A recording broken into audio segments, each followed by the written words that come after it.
You're tuned in to the Aesthetic Circle podcast. It's the ultimate empowering motivation that we all need. It's designed to help you feel confident in your dreams, manifest your vision, and pump you with drive. I'm your host, Jay Beauty, a esthetician, entrepreneur, and educator who manifests all things quote-unquote impossible. While listening to this podcast, you'll become inspired and equipped with tools from my inner circle. Listen and learn the ins and outs of the beauty business and what to expect.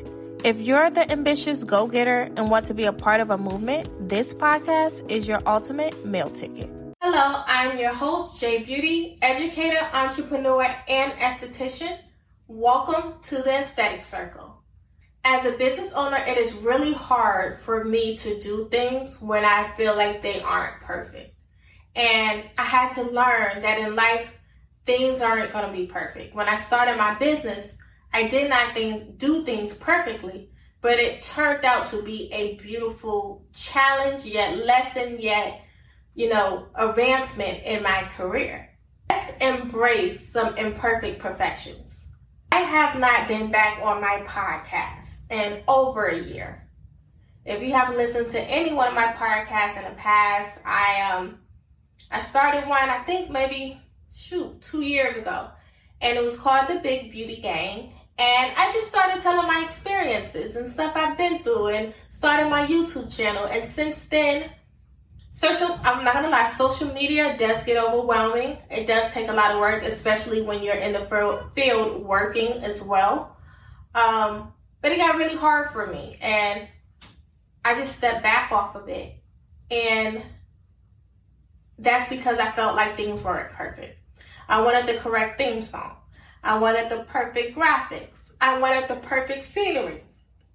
And I wanted it to represent me. And with all of that and understanding, if I would have kept going and worked on the things I wanted to change as I moved along in the podcast journey, who knows where I would have been so far, So sometimes we have to sit back as owners and even in our personal life that everything is not going to be perfect, right? I wanted to start this podcast again, but I wanted to rebrand it. I wanted to change the name because Big Beauty Gang doesn't really represent who I am. It was catchy, but it doesn't represent me. And I wanted to be authentic, and I wanted to show you guys my true journey as a business owner, entrepreneur, educator, and an esthetician, and show the different things I went through, what I've learned, what I could have worked on, what I failed in, because you will have some failure as an entrepreneur. It comes with the territory, but you won't see success if you give up. I knew I wanted to start my podcast all over again more than 6 months ago. This was during my journey of another location that I had in a business office space. It was not ideal. This was my most stressful experience, and I wanted to share that with you guys, but I couldn't press the record button because my scenery wasn't perfect. And today, I had all this equipment to start again, more than 6 months ago. And today I said, you know what? I'm going to turn it on. I'm going to carve out some time to do some videos and show you guys and explain the trials, tribulations, good, bad, whatever is going on in the salon. And to do things and just start while everything is not perfect. Embrace the journey that you have.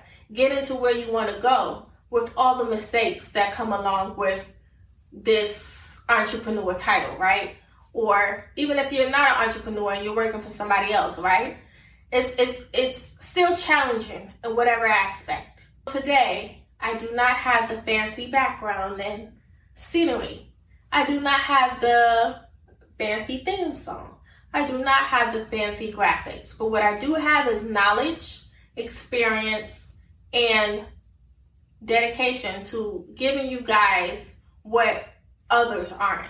Because I know when I was coming up, I needed help and I wanted some resources, and I was not able to get that, at least for free, right? There was maybe one other podcast out there that I listened to faithfully, and I think now they're not even doing it because I don't even see them pop up anymore. And so it was my time to, you know what, turn that camera on and show these people the behind the scenes, the real was real, and don't try to glorify everything, which I don't anyway. I like to be authentic, but everything ain't gonna be perfect. But the knowledge I give you is gonna be on point. A little background about myself. I started my business 7 years ago while working at a financial institution as a business banking representative. I worked there full-time, went to school part-time. And originally, I wanted to do lashes. That was my thing. I took a course on lashes. I found out you had to be an esthetician to do lashes in the state of Georgia. And so I wanted to go for aesthetics. Well, in aesthetic school, I learned how to do other things with facials and waxing, because they lie to you and they tell you, oh, you're going to learn all about lashes. They teach you about clusters. That had nothing to do with the type of things I was doing, right? And so I learned facials, I learned waxing, and then waxing became my second favorite. I love doing some waxing. And then I also fell in love with facials and the results of seeing someone's skin, glow. While in school, I started traveling to clients because I was learning how to do lashes. And I would travel to people, like friends of a friend, that would just let me do their stuff. Graduated school, and I kept traveling, right? While I was still working at the bank. Then I decided, okay, I'm going to set up a space in my home because Atlanta traffic is horrible. And at the time, I lived in Lithonia. So I lived in Lithonia. I worked in Conyers. My school was in Conyers. And when I traveled, I would travel from Lithonia to Cobb County. Sometimes I would be in Henry County. Sometimes I'd be in a city. I was all over the place. And so it was a lot of, I did grow some clientele, but it was hard to keep that clientele with the traffic times and trying to be on time and a lot going on. And I decided to do it in my home. Once I started doing lashes in my home, it grew a little more, but you still had those ones that still wanted you to travel to them. Decided, okay, I love what I do. I've graduated. I've got my license. But this area that I'm in, the space in my life, is not fitting to what I want anymore, right? I've traveled to all of these clients, and now I need to be in the center of them so that they all can possibly come to me. Started to open a salon suite with a friend of mine, and that did not last. That's a whole nother story for another day, but I continued the business while she decided not to do it anymore. From there, I learned some things in that salon environment, but the side of town I was on in that environment did not represent me and what I offered and the type of services I've offered. It was a different demographic than what I wanted. And so I moved from that location to a more upscale location. And boy, I just took off like this. Now, I will say, the first salon suite I moved into, I probably was in there a month before I quit my job. And a lot of people say, save up some money, and do whatever's safe for you, what's best for you. But I knew that when a client called, I couldn't go. I still had a job to do at the bank. And for me to grow the business that I wanted to grow, I needed to be available. Even if I had to sit up there every day with no clients coming in, I needed to be available to serve them. And so I left my job. I moved to this new upscale salon suite, and the clients was pouring in. This is pre-pandemic. They was pouring in. And I started to, okay, I can do this, And from there, I moved to one other salon suite before realizing, okay, I'm at my cap. I need to expand. And I need to have a team. And I want to do it like this. And I want to have a receptionist and all of these things I wanted to do. But I needed a bigger space. And for the amount of money I was paying in the salon suite, I felt like I could have had my own storefront. Now, knowing the prices of storefronts now and knowing what I know, I could not have had my own storefront. But I definitely could have had my own extra space of something else. So I moved into a business office space, grew to a team of 7, had a beautiful space, made it look so nice, but it was a headache. This was one of my hardest challenges in business was working in that space, and I was stressed out, and I was crying every other day, and it was just so much going on that I would have to get into detail later, but it ended with me suing my landlord. And through that time, I knew that I had two options. I can go back into a salon space and do what I've been doing and make the money I've been making and be good, or I can jump out on faith, look for a storefront, something with more visibility, client facing, and, go from there and just put my all into it. And so I decided to take the hard way out. I decided to get my own salon space and put my all into it. And so why I say it's the hard way out is because there's a lot more that comes with it. There's a lot more responsibility that comes with it. And I've only been in my space for a few months. I signed my lease in October 2023. It's now March of 2024, and I'm just opening 4 days ago. So you can just imagine how much time it took for build out and things I had to do, and I had some pushback and some things that were wrong with the space, and my landlords had to fix that. So it took me a while, but one of the main reasons it took me so long to open is because I wanted things perfect. I wanted that sign outside that lights up and say that, oh, this is Enhance Aesthetic. I wanted, when you walked in here, that sign on the back of the logo with the wood planks on the wall and a digital monitor that says, hello, Candace, welcome to your 3 o'clock appointment. I wanted all of my pictures decked out. I wanted some great artwork and all of that stuff, which I will still have. But it was going to take me time to make sure I have everything right. And because I didn't have anything for months, I waited on shipments and did stuff little by little. And it's kind of like, why not start? Why not start bringing in some more revenue? Why not get your team together so you can market, so by the time the summertime hit, yeah, booming, And one of my main issues is I was looking for outside validation. And I had to learn that you don't know anybody that has advanced to the space that you're currently in, or that has desire or made it to the spaces you're trying to go. I have a dad who's an entrepreneur and is doing great in business, but he's never had a storefront. He's never had a constant team of people.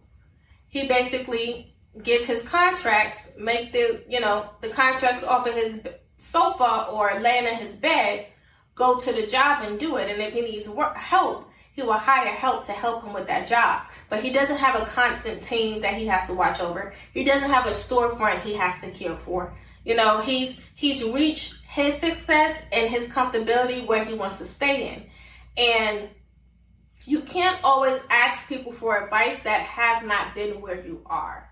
I kind of always was looking for that outside validation. I would ask everybody their opinions, my friends, my mom, my dad, other people, clients. And it's like, everybody can give you what they think you should do, but this journey is yours.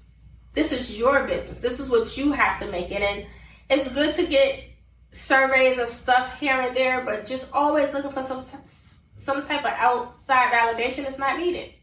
For example, I was renting out one of my rooms in here because I have rooms now, and I was showing it to a few girls.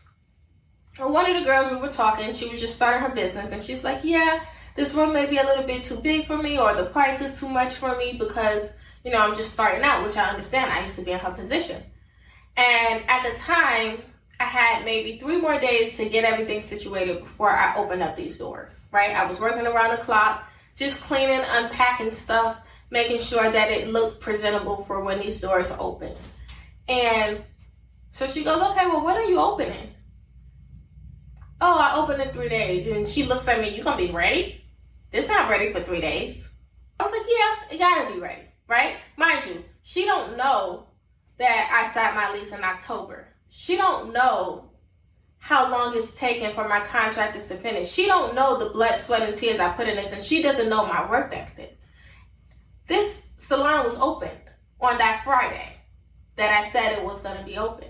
But sometimes when we're looking for outside validation, it makes it seem like, should we be open? Because after her comment, I said to a few people, like, does this look bad to you? You know, do you think I'm not ready to be open?